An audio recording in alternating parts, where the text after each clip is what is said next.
If you had to ask me what is the hardest thing to do in a trading card game, it's not playing the game, winning tournaments, it's not collecting or investing, it's building up a trading card game community from scratch when literally no one cares about your game. But how exactly do we build a community? Nobody actually talks about it.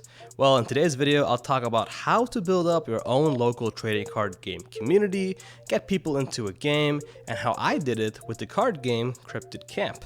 There's kind of a lie in the card game community that kind of exists in my opinion, and the lie is if you play a card game, other people are just going to know and play the card game as well. And that is true of the big three card games like Magic the Gathering, Yu-Gi-Oh! And Pokemon. If you play Magic, it's usually pretty easy to find a game store that has Magic the Gathering players. On the other hand, if you want to play the hundreds of indie TCGs out there, most likely there's going to be no one who actually plays the game. You have to be the one to actually build the community from scratch. Now, community building in a TCG is kind of a twofold relationship. On one hand, the company needs to make the game accessible, easy to learn, and also make incentives for you to actually play the game, like tournaments. However, community building for a card game usually needs to come from the grassroots. It needs to come from the local players who actually play the game and who actually care about it. Organic grassroots community building by the local players is the core of what makes a TCG feel alive, and it is how you get people to actually care about the game. Ultimately, building a community for a trading card game becomes the responsibility of the players. The company's job is to make the game really good. However, it's up to the players to actually teach the game and build the community for it. I've actually been doing a kind of experiment, if you will, on how to build up a card game community. You see, there's a card game called Cryptid Camp that a lot of my friends and ex-coworkers from the old MetaZoo actually ended up making. And Cryptid Camp, in my opinion, is a really bad game to build a community for. There's no tournaments for the game is pretty inaccessible, you have to get it on a secondary marketplace mostly, and the game is really complicated to learn. So it being difficult to learn, hard to get, and also no main incentives by the company to play the game makes it kind of hard to build a community for. However, I'm always up for a challenge. I firmly believe that if you want to build a trading card game community, a CCG community, any card game community, you can do it. It's up to you, the player, the consumer, to build the community for your card game.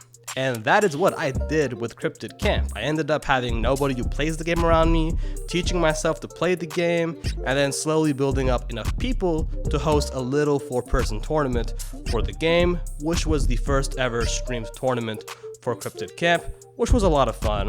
And also, a quick shout out to, I guess, an unofficial sponsor, but a sponsor now, Speedrobo Games. Speedrobo Games is a good friend of mine now, and Speedrobo also gave me some product as prize support for that first ever Cryptid Camp tournament. So yes, please check out Speedrobo Games, very much appreciative of them.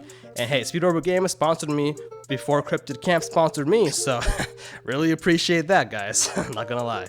Okay, so there are 5 steps in my opinion of how to actually build a trading card game community, and I'm going to kind of correlate those 5 steps with how I built up a Cryptid Camp community near me. The first thing you need to do is you need to assess and build your social network. Guys, social capital, like friends and family, they are the most important resource you need to actually build up a card game community. Money is not gonna build up a card game community. You can't just be putting out money towards big tournaments and expect people to continue playing the game long term. The reality is people play a game because of the community that exists, the collecting community, investing, and of course the player community for the game. If people are not friends with people in the community, if there's no social incentive to play the game, people are not going to play the game, and that is what card games are good at. Card games are perfect for getting people to sit in front of each other in a room and actually engage with each other in a social interaction, and maybe those nerds become friends. So in order to build a trading card game community, you need to actually have friends and family who play the game, because these are the people who are going to be playing the game locally around you. It is a very bad idea to try to get people into a card game who do not know you. They need to have some kind of rapport to you that already exists. People do not connect with a game at first, they connect with the person. So it's much easier teaching someone who actually know how to play a card game, even if they do not play card games, than it is to teach a random Joe Blow who plays card games at your local game store, but you don't actually know them personally.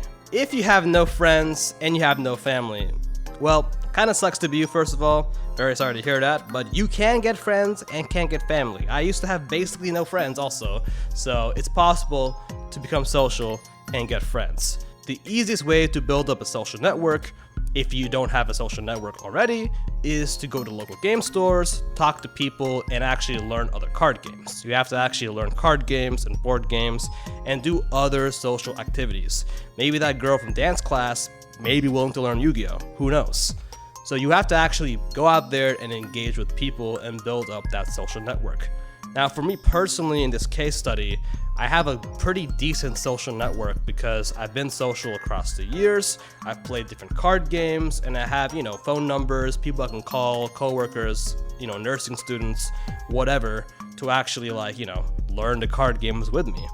It's kind of counterintuitive if you think about it, because trading card games are kind of a nerdy hobby, and you don't really expect people who are nerdy to be social. But you have to be social, even if you are introverted, to build up any community. Having friends and family is the core of how you build up a card game, and treating that card game as a social activity where people can continuously interact with each other and just have a good time and see each other face to face can be really valuable to those people and also to you who actually wants to play the card game. So yes guys, be social if you are not social. If you don't know how to be social, learn to be social. I used to be super introverted, basically had zero friends. I was I was a loner, I'm not gonna lie to you guys. But over time, I learned to be more social, be more outgoing, and of course, get some friends. And those friends, hopefully, play card games, which we want people to play more card games, right? Okay, step number 2 in how to build a card game community is you actually have to go and see what kind of community already exists for the card game. Having a social network near you is how you actually teach people to get into a card game. However, there might already be a card game community that exists. You just need to find it. Discord, Reddit, Facebook, these are great ways to find local communities or build local communities that exist. If you really want to build a TCG community, you need to be on these platforms. Facebook Messenger group can go a very long way in getting people to actually continuously talk with each other and also schedule times for actually playing the card game. If a card game community already exists locally near you for an indie card game, you should try to join that community if possible, or if not, try to work with them. So with Cryptid Camp, there's actually a very active Discord, but when I ask people online if they know how to play the game locally, the answer is no. No one actually knows how to play the game locally near me. So I had to do the work to actually build up the community from the people. However, there's lots of small card games which do have local communities of some kind. I think of Sorcery TCG being a very good example of this. So always be on the lookout for other people who know how to play the game already and connect with them. It makes building up a community that much easier versus you having to teach a lot of people from scratch. Step number 3 in building a TCG community is you actually have to teach people the game. Teaching people card games sucks. It is really hard to teach people a card game overall, especially with how complicated these card games are. And I'm not gonna lie, Cryptid Camp is a really complicated card game. It's like 20 to 30 pages for the rulebook. It's super complicated as a whole. But you gotta teach people the game. It's a time-consuming process to teach people the game. You gotta schedule time to actually play with them. You have to actually know the rules like the back of your hand. But you have to teach the game to get people into the card game. Teaching people how to play card games is kind of a whole video in its own right, but I'll give some tips on how to do it. First of all, you need to know the rules of the card game like the back of your hand. You have to know the rules super well. If you can become a judge for a card game, I would always try to become a judge, or at least take a judge exam so you know what you're missing in the rules and you know what you need to correct. Secondly, I would try to be patient when teaching people to play a card game. Allow take-backs on their first games. Let them learn to play optimally. Tell them exactly what to do early on. Don't just spit the rules at them. Teach it like a tutorial. Teach them, play this thing first. This is why you play this thing. Always give context to why you do certain interactions in teaching. Teach them with the cards face up rather than the cards in your hand, so that way you know what they can play, and that way it's more of an open, fair game. And always try to schedule learning times for your game with a pretty big time frame. If it takes you about 1 hour to teach a card game, try to space out about 1.5 hours to 2 hours, because you don't want people to feel rushed to learn a card game. Feeling like you're rushed to learn something is overall a very bad feeling, and you want to reduce stress when learning a card game. Also, try to bring snacks. You know, if you schedule a learn to play session, bring some snacks, make people feel comfortable, make them want to be in your house or in their house, and teach the card game comfortably. If people are relaxed and they like you and they're very patient with you, they are way more likely to actually learn this nerdy card game you want them to learn. So at the Cryptid Camp, it was kind of a little bit of a long process, and honestly, teaching card games is kind of like a part-time job. Scheduling with people, putting out money for, snacks and the like, etc. I try to teach about one person a week or so to learn Cryptid Camp. It wasn't too stressful on me. I also work full-time still, so it's hard to get time to teach card games. But either way, as long as you're continuously teaching new people the card game, and they may or may not like it, then it's good. You should also know your target audience when teaching people a card game. A casual card game like, say, Keyforge is going to be really easy to get people into because there's no deck building required, it's easy to get product, and the game is easy to learn. But a game like Cryptid Camp, which is more complicated up front, may be easier for someone who knows how to play an existing card game like Magic the Gathering. Basically, the more complicated the card game you're trying to teach is, the more likely you should be teaching the game to people who already have experience in card games first. Step number 4 is to maintain a reliable schedule for playing the game. If people are not playing the game regularly, there's no community for the game. You don't have to play your game once a week or even 2 times a month. At least 1 month, in my opinion, like say a monthly tournament, is enough to teach people a card game. However, if you try to do a monthly tournament for teaching a card game, I would try to do your tournament with at least a couple play sessions per person before they do a tournament for the card game. It's important to have a baseline understanding of how to play a game before you actually do any kind of competitive event for the game. In my Cryptid Camp community, I tried making sure that each player had at least 2 separate individual play sessions with me before they actually got to play in the tournament. And this really helped them a lot in order to help them learn the game, understand the rules, and feel confident in playing. And the last step in building a TCG community is you have to actually maintain the community. Continue teaching new people the game here and there because people may come and go for different reasons. People's schedules change, people's interests change in card games. So it's important to still teach people the game over time. Even if you're teaching one person a month, that's still better to build a community than nothing.